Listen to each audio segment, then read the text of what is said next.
Ladies and gentlemen, Hex community of all ages, hey, Jake Freedom here, coming to you live from YouTube for this week's Hex Update Saturday, which, if you're watching it today, when it was published, you know that it's not Saturday, it's not Sunday, it's actually Monday. If you followed the show, and last week I mentioned that the Hex Update Saturday was going to take place on Sunday this week. Well, Sunday came and went, and it didn't happen, so we're doing it Monday. Some of you may have the day off from work, meaning that it's Labor Day, and some of you may not, depending on where you are in the world watching this video. So I figured, what better day to do it than a day off?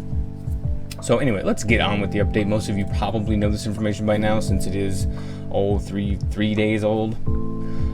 So anyway, ESL is coming back. They're going to be doing more tournaments there. If you're not familiar with what ESL stands for, it's the Electronic Sports League.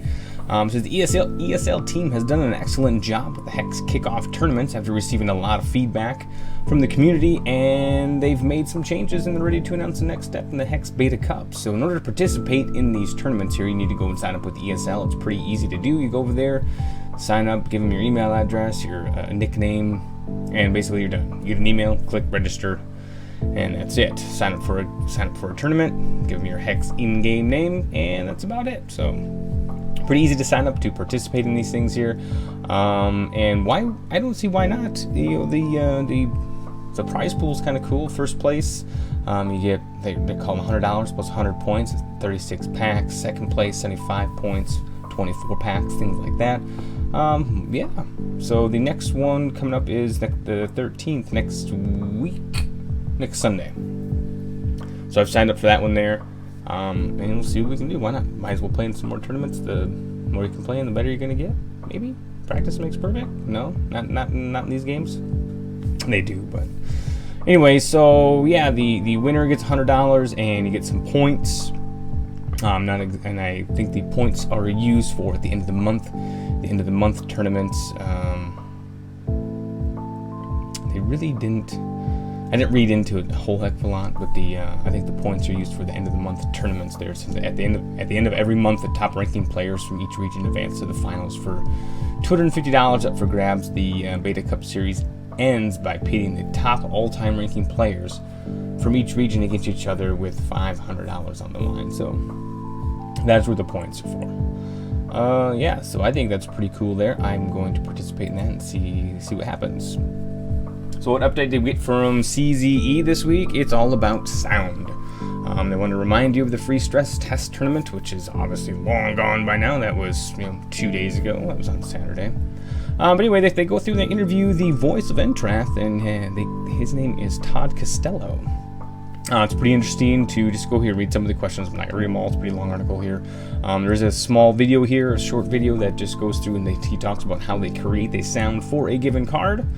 How they break it up into, they look at the art, they look at the lore, and then they look at, what was the other thing they'd look at? I forget. The art and the lore is one of the things they looked at, and there was 3 other things. It was maybe, I don't know, color, I'm not sure. It wasn't the color of it, but. So yeah, so that's a pretty neat article to read there. Just to, anytime you can get any information about how things are done in the gaming world, it's always worthwhile to read if you are into that kind of thing. So the Hex constructed tournament, the deck lists were revealed, and lo and behold, the Tatiana's Majesty deck was in there quite a bit. There are some decks in here that weren't.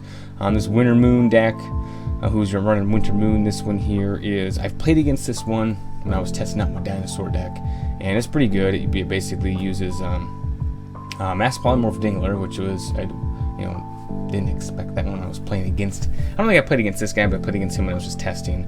And then Arbian Root Father, that's a pretty good card there. And we have just a straight Vampire King, Vampire Princess, mono blood deck, it looks like here. Another Majesty deck. Let's see what we got here. Vampire Princess, Murder, so another just a straight up blood deck, it looks like. I don't think there's anything in here that, mono blood. Let's see, Heartbleed here. He did a 8 blood shards, 11 ruby shards. So he used a blood ruby deck. It looks like he was gosh, I don't know. Well, not a lot really going on here. It's just basically we got Burn, Crackling Bolt, Highland Black Belt. So it's like a control deck. And then he has obviously this one. This attacks. When this attacks, another 2 cards. You can attack with this. Blah blah blah. It's nothing big deal there. Some Scorch, Shards of Hate. This here can't use champion powers. You know, really not a lot of power in the deck, but it's just to slowly whittle you down. So here's, you know, choose one. Obviously, we know Highland's Black Belt there. So yeah, that's just a kind of a hold control. That's a pretty good deck. Another Majesty deck. Here's that hold the floor deck here. I don't know what would you want to call that. I don't know.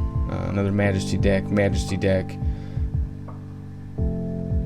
So again, this does look like. I guess when I was looking at this last, I didn't even really pay attention to these here. I was just kind of burning through looking for the Majesty decks, and you know, there's a few of them, obviously. So I only came up against it once, which I think I talked about in last update. So, and it was just like bam, dead. So anyway, that is that. They wanted to. I think that was it. Yeah. So I'll link this. If you guys want to read this article here, I'll go ahead and link it in the description below, and then you guys can check out this video too. Like I said, it just talks about how they look at and what they do to make the art and the sounds for a particular card there. So it's pretty neat. So let's see. Other than that, I think that's gonna be it for that. People are probably waiting for, well, this pack's just gonna be a normal one, so it's nothing big there. But let's just go ahead and announce the winners. All right, so I remember 2 weeks ago I said I was going to announce the winners on screen, so I did. I knew I didn't forget. Last week I did, but I didn't forget to actually send the things out. But so this week for the Primal packs, the top 5 are: number 1 is Kaldheim. Then we have Desk, Thunderbeard, Promenades, and Nutcase. Congratulations, you guys! You will get your picks in the order that they list there. And then for the free pack. And remember, once you register, you are automatically registered for the free pack. Desk gets the free pack there, so that is good for him. Congratulations to all you guys. So now let's go ahead and get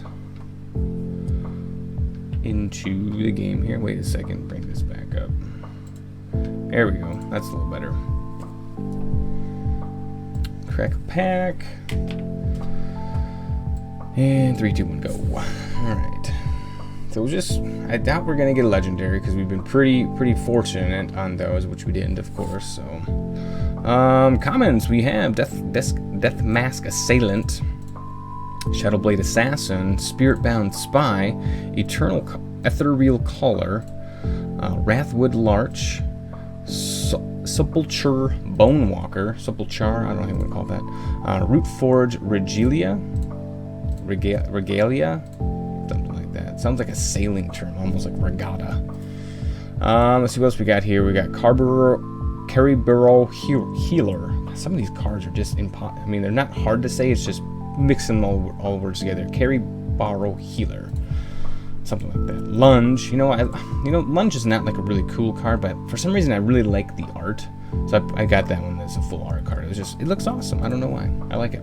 We have Psionic Acolyte, and we have Return to Soil to round up the commons there. The uncommons are Rotcast, Sylvan Performer, and Bombwright. And our rare for this week is going to be Prodigy of Vola Solobo, however you want to pronounce that. Anyway, Necrotic, the name's backwards, the same as it is forwards and backwards. And you know what? Somebody just told me the other day what that was called, and I can't remember again for the life of me.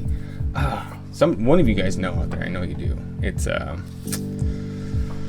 oh boy, I can never remember. It's not a big deal, but it just bothers me that I keep forgetting what it actually is there. So anyway, 3/2 for 3, and if you have all the threshold met, all your necrotics you control have +2/+2. Not impossible to do, but if you want to, I guess you can stash that away. So that is this week's pack. That is this week's news. Go and let me know your top 5 picks in the comments down below. If you want to let me know something else, be sure to do that. If you like the video, give it a thumbs up. If you want to see more of these, click subscribe down below, and we'll have another video for you soon.